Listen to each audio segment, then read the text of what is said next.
Captain Jake Morrison stood on the bridge of his ship, looking out at the dead planet below. The world had no name, just a number, Kepler 442c.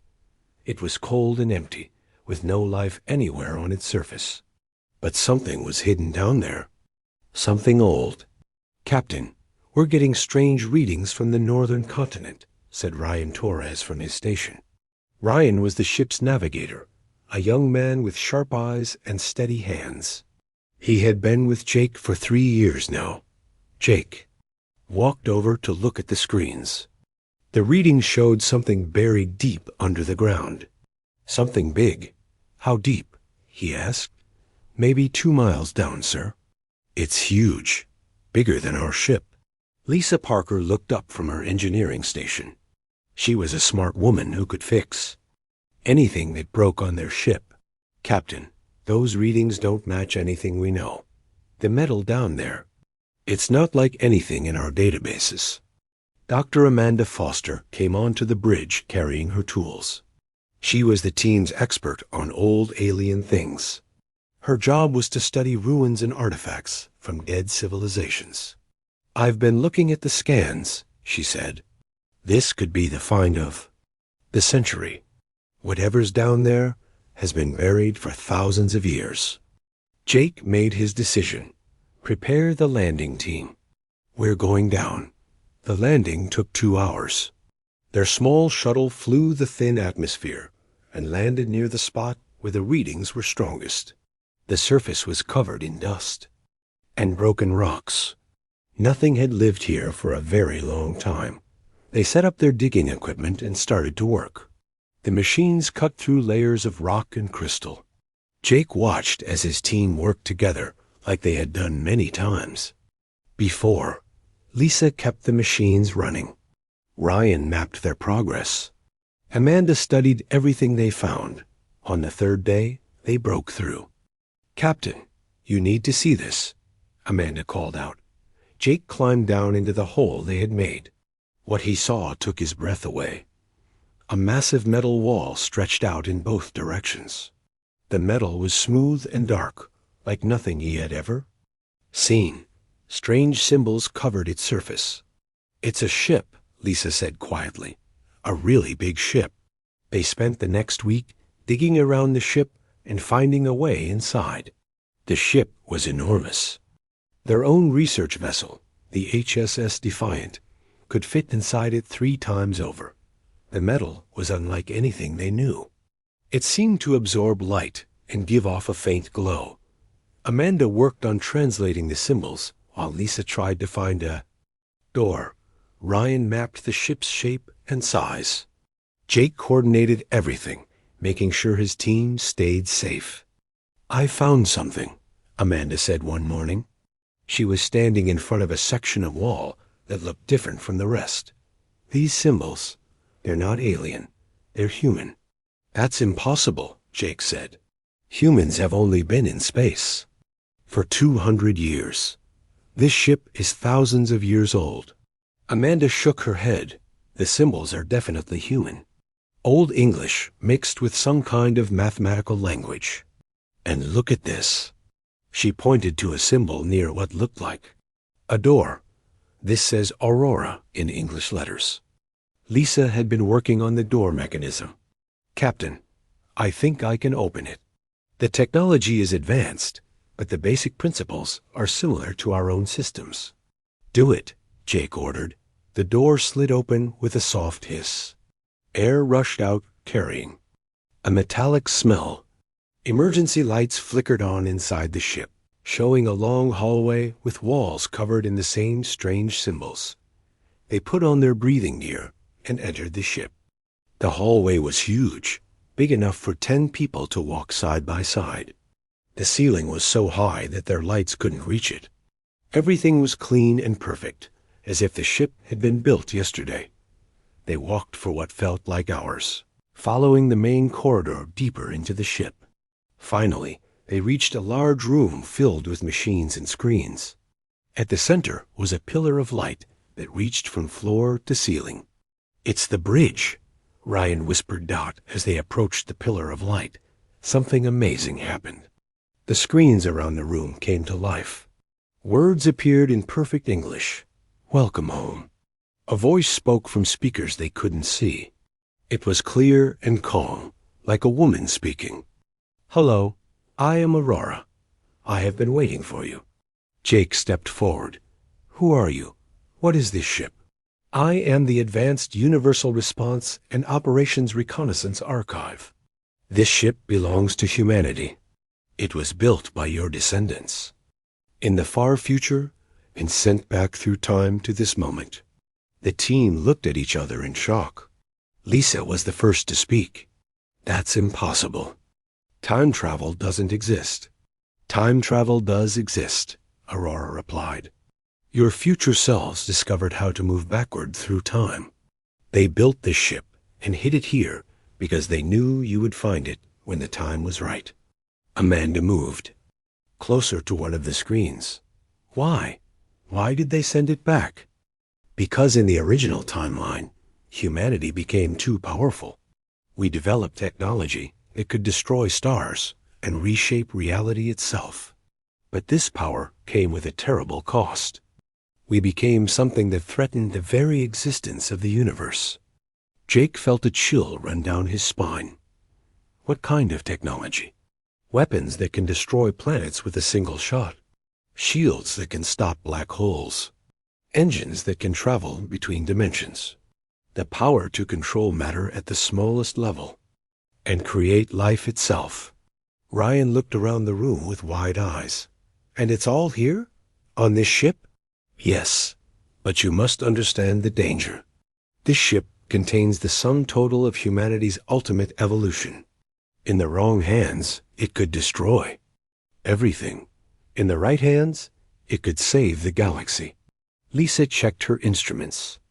Captain, I'm picking up multiple ships approaching our position. Big ones, military. Aurora's voice became urgent. The major powers of the galaxy have been searching for this ship for thousands of years. They know it has been activated. They are coming to claim it. Who's coming? Jake asked. The Zephyrian Collective, the Andorian Trade Federation, and the Corvin Empire. They have formed an alliance for the first time in history. They all want the power this ship contains. Amanda looked at the screens showing approaching ships. How long do we have? 6 hours before the first ships arrive. 18 hours before. The main fleets reach us. Jake made a decision that would change everything. Aurora, can this ship defend itself? Yes, Captain Morrison.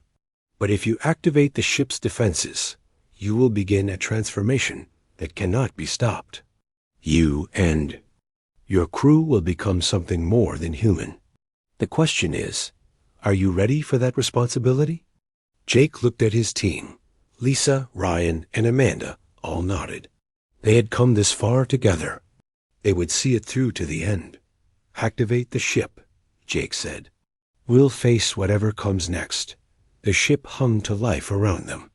Jake felt something change inside him, as if he had been sleeping his whole life and was finally waking up. The transformation had begun. The ship changed everything the moment it came alive. Jake felt the difference immediately. His mind was sharper, his senses stronger.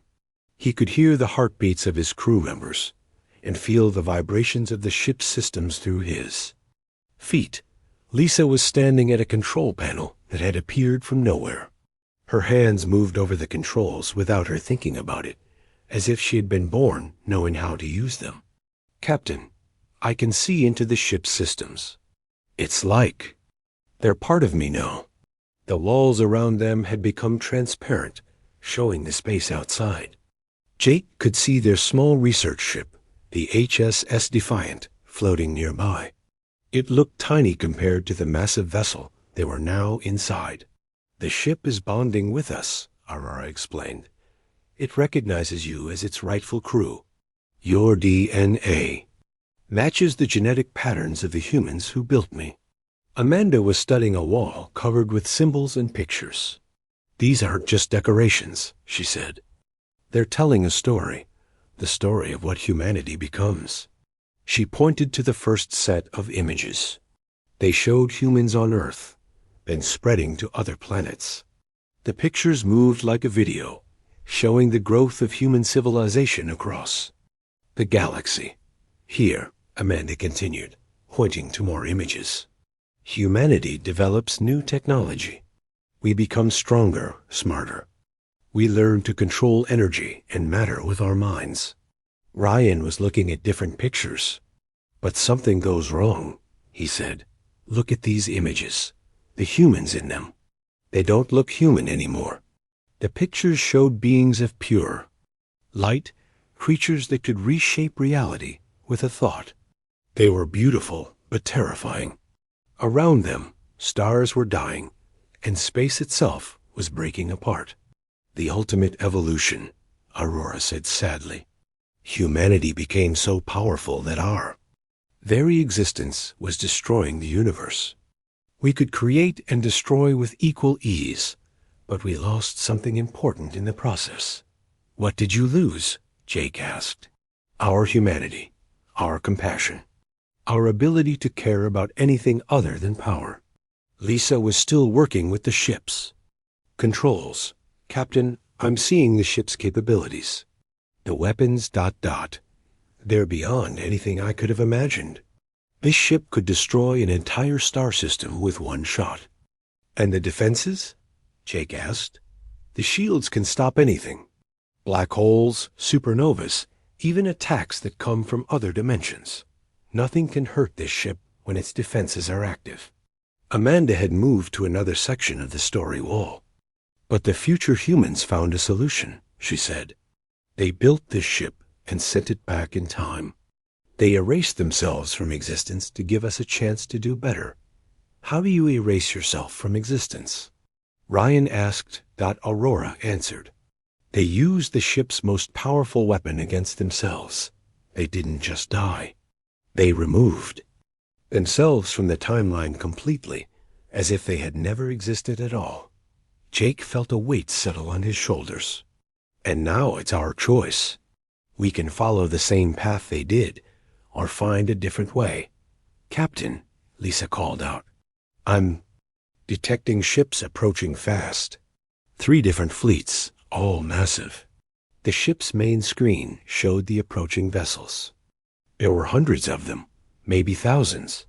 Jake had never seen so many warships in one place. The Zephyrian Collective Fleet is arriving from the north, Aurora reported. The Andorian Trade Federation approaches from the west. The Corvin Empire comes from the south. They have put aside centuries of hatred to claim this ship. Ryan was studying the tactical display. Those aren't just warships. Some of those ships are planet killers. They could destroy entire worlds. Amanda looked, worried. They're not just coming for the ship. They know that whoever controls this technology will rule the galaxy. Jake watched the approaching fleets. Can we run? Where would we go?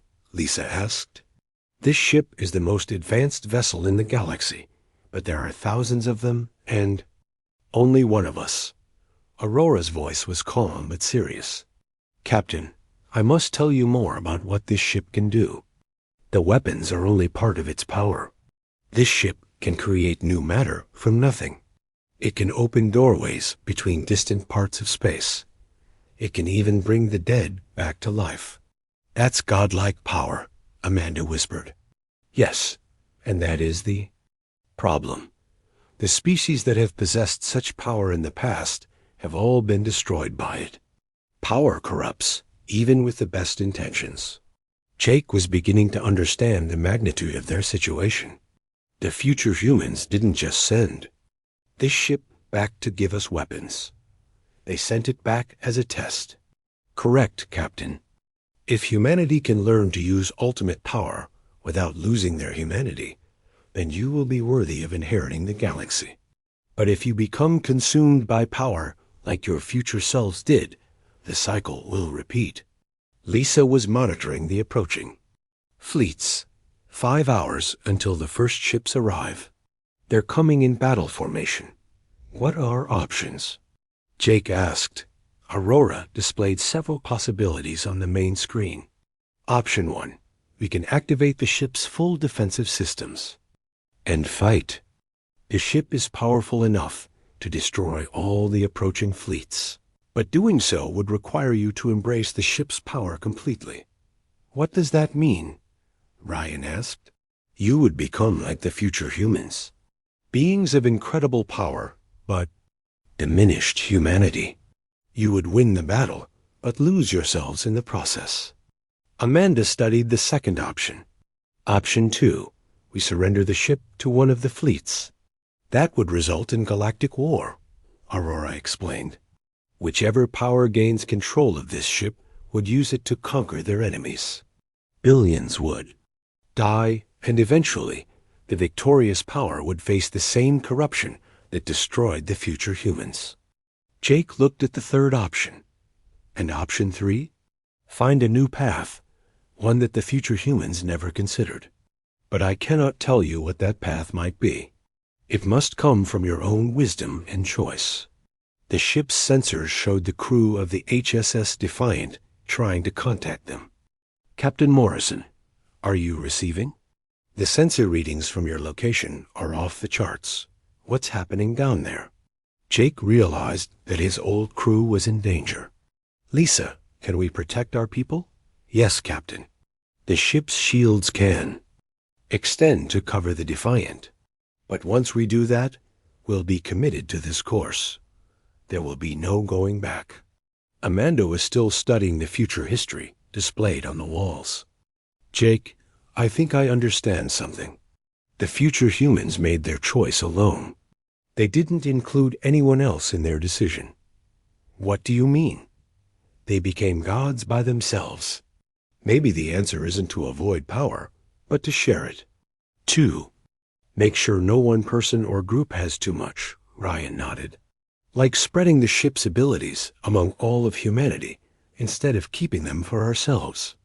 Jake felt something click in his mind. Aurora, is that possible? Can the ship's power be distributed instead of concentrated? It is theoretically possible, Captain, but it would require a sacrifice greater than what the future humans made. They only erased themselves. You would have to give up the possibility of godhood for yourselves and all future generations. Lisa turned from her controls. The first enemy ships will be in weapon range in 2 hours. We need to make a decision. Jake looked at his team. These 3 people had become more than his crew. They were his family.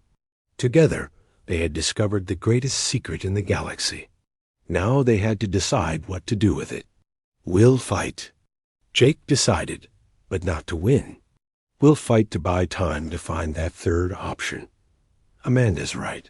The answer isn't to avoid power or hoard it. The answer is to transform what power means. The ship responded to his decision. Systems came online. That had been dormant for millennia. Jake felt the ship's consciousness merge with his own, and for a moment he saw the universe as the future humans had seen it. Infinite possibilities, ultimate power, and the terrible loneliness of being a god. He pulled back from that vision, holding on to his humanity. There had to be another way. The first battle began when Jake was still learning how to control the ship. The Zephyrian scouts arrived 2 hours early, appearing out of hyperspace like angry wasps. There were 12 of them, each one bigger than the HSS Defiant. Captain, they're targeting our research ship, Lisa called out. Jake didn't think. He just acted. The ship responded to his will like it was part of his own body. A shield of pure energy surrounded the Defiant, protecting his old crew. The Zephyrian ships opened fire. Their weapons could punch holes through mountains, but when they hit the shield, nothing happened. The energy was absorbed and redirected back at the attackers. Return fire, Jake ordered, and immediately regretted it.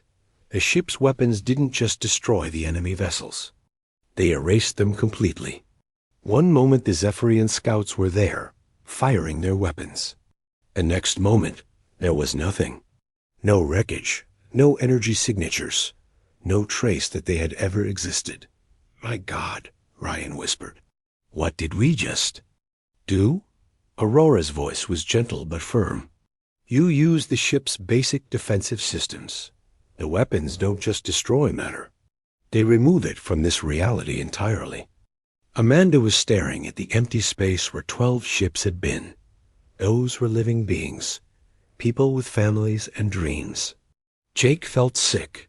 How many crew members were on those ships? Approximately 300 beings, Aurora replied. I am sorry, Captain. The ship's weapons cannot be set to non-lethal. When threatened, it responds with absolute force. The main screen lit up with incoming signals. The 3 major fleets were demanding answers. Fleet Admiral Zara Vex of the Zephyrians was furious. Human vessel, you have destroyed our scout ships without provocation. Surrender immediately or face annihilation. Grand Marshal Thorn of the Corvin Empire was more direct. Impressive display. But you cannot fight all of us. Give us the ship, and we will let you live. Trade Prince Malik of the Andorian Federation. Tried diplomacy. Humans, we know you have found something of great value. We are prepared to negotiate. There is no need for more violence. Jake made a decision that surprised everyone, including himself. He opened a channel to all 3 fleets. This is Captain Jake Morrison of the human vessel. I want to speak with your fleet commanders in person. Lisa looked at him like he was crazy. Captain, they'll kill you. No, they won't, Jake said. They want this ship too badly to risk damaging it. And I need to understand who we're fighting. An hour later, Jake stood in the ship's main conference room, facing 3 of the most powerful beings in the galaxy. They had each sent a shuttle under a temporary ceasefire. The room was large enough to accommodate all of them, even Grand Marshal. Thorn, who was 8 feet tall and covered in armor. Fleet Admiral Zara Vex spoke first. She was a tall, elegant being with silver skin and purple eyes. Her people, the Zephyrians, were known for their advanced science and cold logic. Captain Morrison, your ship possesses technology that could revolutionize warfare. The Zephyrian. Collective offers you a place of honor in our hierarchy if you surrender it peacefully. Grand Marshal Thorn laughed, a sound like grinding metal. The Corvins were a warrior race, bred for battle. Honor? This human has already proven himself. In combat. But one ship cannot stand against 1,000. Join the Corvin Empire, human. We will teach you to use that power properly. Trade Prince Malik was smaller than the others, but his eyes were sharp and calculating. The Andorians controlled most of the galaxy's commerce. Gentlemen, let's be practical. This ship is beyond any of our current technology. Rather than fight over it, why not share it? My Federation can provide the resources to mass-produce this technology. Jake listened to all of them and asked a simple question. What would you do with this power? Zara Vex answered immediately. Bring order to the galaxy. End the constant wars between species. Create a unified civilization under Zephyrian guidance. Thorn's response was just as quick. Destroy our enemies and establish Corvin dominance. The weak serve the strong. That is the natural order. Malik smiled. Profit, Captain. Imagine the wealth we could generate with technology like this. Every species in the galaxy would trade with us. Jake nodded slowly. And what about the species that don't want your order, your dominance, or your trade deals? The 3 leaders looked at each other, then back at Jake. None of them answered, but their silence said everything. That's what I thought, Jake said. You would use this ship to force your will on others. You would become the tyrants that the future humans were trying to prevent. Admiral Vex's voice turned cold. And what would you do with such power, human? Jake thought about the question seriously. I don't know. That's why I can't let any of us have it. The meeting ended badly. Within an hour, The three fleets were moving into attack formation. Jake and his crew prepared for a battle they couldn't win through conventional means. "Captain," Lisa reported, "I'm reading 1,500 ships total. They have planet killers, reality-bending weapons, and something the sensors can't even identify." Amanda was studying the tactical display. "They're not just trying to capture U.S. anymore. Some of those weapons could destroy this entire star system. Ryan was plotting escape routes. We could jump to hyperspace, but they'll follow us. And wherever we go, we'll bring this war with us." Jake was learning to think like the ship. He could feel the immense power at his disposal, and it was seductive. With a thought, he could destroy all three fleets. With another thought, he could conquer their homeworlds. The temptation was overwhelming. "Aurora," he said, "show me what the future humans felt when they first gained this power." The ship filled his mind with memories that weren't his own. He experienced the intoxicating rush of ultimate power, the feeling of being able to reshape reality with a thought. He also felt the gradual loss of empathy, the slow erosion of everything that made him human. "Captain, they're firing," Lisa announced. The battle was unlike anything in recorded history. 3,000 ships opened fire on one target. Their combined firepower could have shattered a small moon. But when the energy beams and missiles reached the ship's shields, they simply disappeared. Jake felt the ship absorbing the attack and converting it into pure power. The vessel grew stronger with each assault. "Return fire," he ordered. "Minimum force." Even the ship's minimum weapons were devastating. A single beam reached out and touched a Corvan battleship. The ship didn't explode. It simply ceased to exist, as if it had never been built. The three fleets pulled back, regrouping. They had lost 50 ships in the first exchange and hadn't even scratched their target. Amanda was monitoring communications between the fleets. "They're scared," she reported. "They've never seen anything like this." "Good," Jake said. "Maybe fear will make them reasonable." But he was wrong. Fear made them desperate. Over the next 6 hours, the three fleets tried everything. They attacked from multiple dimensions, used weapons that could tear holes in space, and even attempted to ram the ship with unmanned vessels. Nothing worked. The ship's defenses adapted to every attack, growing stronger and more sophisticated with each assault. Jake and his crew were changing too. Lisa had stopped eating or sleeping.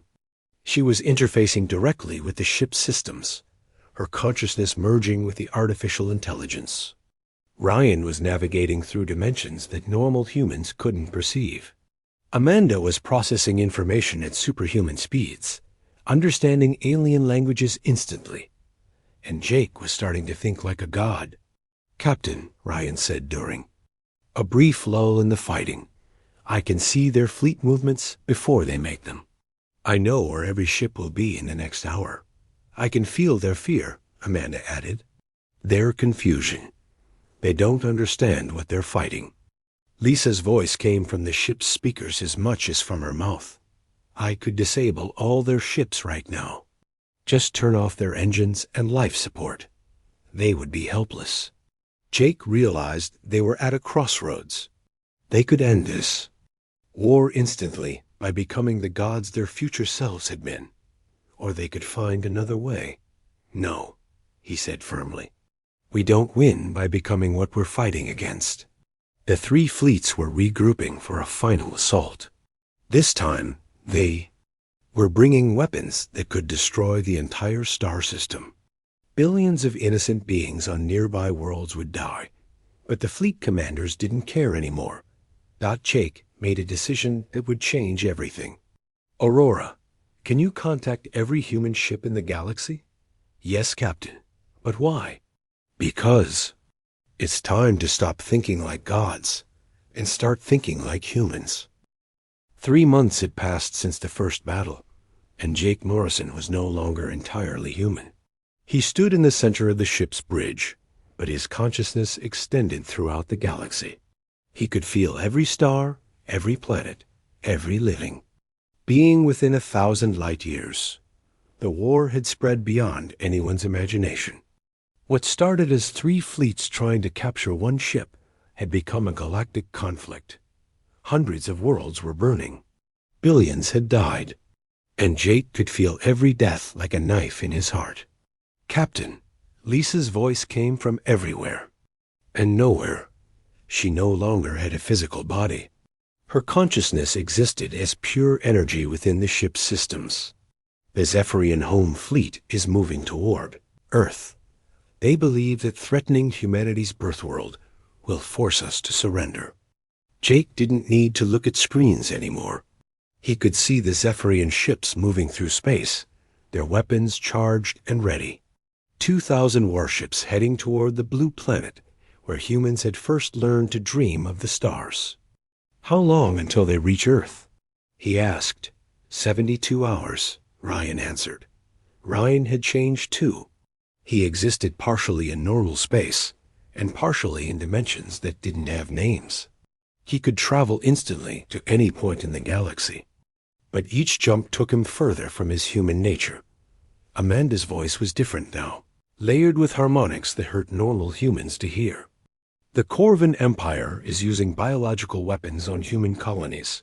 They're not trying to conquer anymore. They're trying to commit genocide." Jake felt rage building inside him. With a thought, he could reach across space and stop every enemy ship. He could protect every human world, save every life. The power was there, waiting for him to use it. But he had seen what that power cost. "Show me the recordings again," he told Aurora. The ship filled his mind with memories from the future. He watched as humans evolved beyond physical form, becoming beings of pure energy and thought. They were beautiful and terrible, capable of creating new universes or destroying existing ones with a simple decision. But they were alone. In gaining ultimate power, they had lost the ability to connect with any other form of life. They became gods, but gods without worshippers, without friends, without love. "The Andorian Trade Federation has made a formal declaration," Aurora reported. "They claim that humanity has become a threat to all galactic civilization. They're calling for a united front against us." Jake laughed bitterly. 3 months ago, these 3 powers were enemies. Now they're working together because they're afraid of us. "They should be afraid," Lisa said. Her voice was cold and distant now. "We could end all of them in an instant." "Why don't we?" "Because then we become the thing we're fighting against," Jake replied. Ryan materialized beside him, his form flickering between dimensions. "Captain, I've been to Earth. The panic there is spreading. Humans are abandoning their colonies, fleeing toward the galactic core." "Can you blame them?" Amanda asked.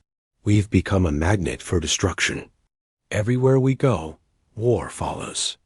Jake walked to the front of the bridge, looking out at the stars. Each point of light represented millions of lives, countless dreams and hopes. The future humans had stood in this same place, facing the same impossible choice. "Aurora, what happened to the future humans in their final days?" "They became increasingly isolated," the AI replied. "As their power grew, they lost the ability to relate to lesser beings. They saw organic life as primitive, chaotic, and ultimately irrelevant.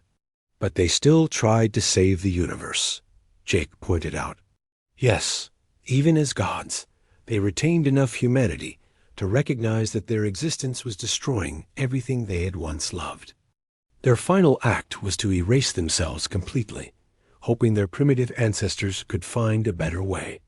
Jake felt the weight of that sacrifice. Beings with the power of gods had chosen to die rather than continue existing as monsters. A new alarm sounded throughout the ship. "Captain," Ryan reported, "the 3 allied fleets are approaching the galactic core. They're bringing something new." The tactical display showed an impossible sight. The three enemy fleets had combined into a single massive formation. At the center was a weapon unlike anything in known space. It was the size of a small moon, crackling with energy that made space itself bend around it. "What is that thing?" Jake asked. Aurora's voice was troubled. "It appears to be a reality bomb, a weapon designed to tear apart the fundamental structure of space-time itself." Amanda's form shimmered with anxiety. "They're willing to destroy this entire region of the galaxy just to stop us." "How many worlds would be affected?" Jake asked. "Approximately 50,000 inhabited systems," Aurora calculated. "Total casualties would be in the trillions." Jake felt something snap inside his mind. These aliens were willing to commit genocide on an unimaginable scale rather than let humans possess ultimate power. They would rather see everything burn and risk losing control. "Enough," he said quietly. Power flowed through him like a river of fire. He reached out with his consciousness, touching each ship in the enemy fleet. He could feel the fear and hatred of the alien crews, their determination to destroy humanity even if it meant destroying themselves. With a thought, he could stop them all. He could reach into their ships and simply turn off their hearts. They would die instantly, painlessly, never knowing what had killed them. His hand began to move toward the control that would activate the ship's ultimate weapons. "Jake, don't." Voice was Lisa's, but different. For a moment, she sounded human again. "Don't become what they think we are." Jake stopped. His hand was inches from the control that would end the war and kill trillions of beings. "They're going to detonate that weapon in 6 hours," Ryan said. "We have to do something." "There is another option," Aurora said quietly. "But it requires a sacrifice greater than what the future humans made." "Tell me," Jake demanded. "The ships. Power can be distributed among all of humanity. Not just the humans alive today, but all humans who will ever live. The technology can be spread so thin that no single human ever becomes godlike, but all humans become slightly more than they were." Amanda's energy form pulsed with understanding. "Like giving everyone a tiny piece of the ship's power instead of keeping it all for ourselves." "But the cost," Aurora continued, "is that you four must give up your transcendence completely. You will become human again, but you will never be able to access this level of power again. And the ship itself will be changed forever." Jake looked at his transformed crew. Lisa, existing as pure consciousness. Ryan, phasing between dimensions. Amanda, processing information at superhuman speeds. They had become something wonderful and terrible. "If we do this," Jake asked, "what happens to us?" "You will live normal human lives. You will age and die like any other humans. But humanity, as a species, will be forever elevated. They will be smarter, stronger, more intuitive. They will spread across the galaxy not as conquerors, but as partners with other species." Ryan laughed, a sound that echoed across multiple dimensions. "So we give up godhood to make everyone else a little bit divine." The future humans never considered this option, Lisa realized. They thought in terms of all or nothing. Ultimate power or complete powerlessness. Amanda's form began to solidify, becoming more human-like. But there's a middle path. The power doesn't have to corrupt if it's shared widely enough. Jake made his decision. "Do it." "Captain," Aurora warned, "once this process begins, it cannot be stopped. Are you certain?" Jake looked at his crew, these people who had become his family, and then transcended humanity with him. They were nodding, all of them ready to give up their power to save the galaxy. "I'm certain," Jake said. "Begin the distribution protocol." The ship began to change around them. The walls became transparent, showing not just the space outside, but the entire galaxy. Every human settlement, every human ship, every human being was highlighted in soft blue light. Jake felt the power flowing out of him, streaming across space to touch every member of his species. It was like watching a part of his soul being given away freely, and it hurt more than he had expected. But as the power spread, he could feel something wonderful happening. Humans across the galaxy were becoming more than they had been. Not gods, but something better than human. They were gaining wisdom along with strength, compassion along with capability. The enemy fleets had detected what was happening. Their reality bomb was charging faster, preparing to fire before the power distribution could be completed. Jake had just enough energy left for one final act. Aurora, can you send a message to the galaxy? Yes, Captain. But it will use the last of your transcendent power. Do it. Jake's message reached every corner of the galaxy at the same moment. It was heard by humans and aliens alike, translated instantly into every known language. His words were simple, but carried the weight of absolute truth. My name is Jake Morrison. I am a human being, and I am speaking to you from the most powerful ship in the galaxy. 3 months ago, my crew and I discovered technology that could make us gods. We could have used it to conquer you, to force our will upon every species in known space. The enemy fleets continued their approach, but some ships were slowing down, their crews listening. Instead, we choose to give this power away. Right now, every human in the galaxy is receiving a small portion of this ship's capabilities. Not enough to make them gods, but enough to make them better than they were. Stronger, smarter, more capable of understanding and compassion. Admiral Zara Vex was screaming orders at her fleet, demanding they fire the reality bomb immediately. But many of her captains were hesitating, waiting to hear the rest of the message. We do this not because we are weak, but because we are strong enough to choose restraint. We do this not because we fear you, but because we believe that peace is better than conquest. We invite you to join us in building a galaxy where power serves life, not the other way around. Jake collapsed as the last of his transcendent energy flowed into the message. Around him, his crew was changing back into their original forms. Lisa materialized with a gasp, suddenly needing to breathe again. Ryan stopped flickering between dimensions, becoming solid and human once more. Amanda's consciousness compressed. Back into her physical body, they were human again. Tired, limited, mortal humans, but across the galaxy, something extraordinary was happening. On Earth, a young girl who had never spoken before suddenly began to talk, her autism no longer a barrier to communication. On Mars, an elderly man felt his failing heart grow strong again.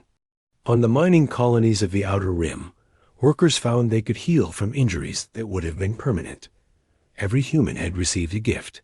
Not the power to destroy planets or reshape reality, but something more precious, the ability to be the best version of themselves. Dr. Sarah Kim, working in a refugee camp on Proxima Centauri, found that she could understand any language and heal wounds with a touch.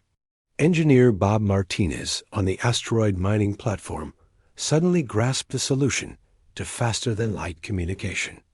Teacher Mary Johnson in the schools of New Tokyo discovered she could reach any student, no matter how difficult. Humanity was becoming something new. Not gods, but something better than they had been. The enemy fleets were in chaos. Some ships were still advancing, determined to fire their reality bomb. But others were pulling back, their crews arguing among themselves. Grand Marshal Phone's voice cut through the communication static. Humans, you claim to give away power, but how do we know this is not a trick? Jake, exhausted and fully human again, managed to stand. Because, Marshal, we're giving it to you too.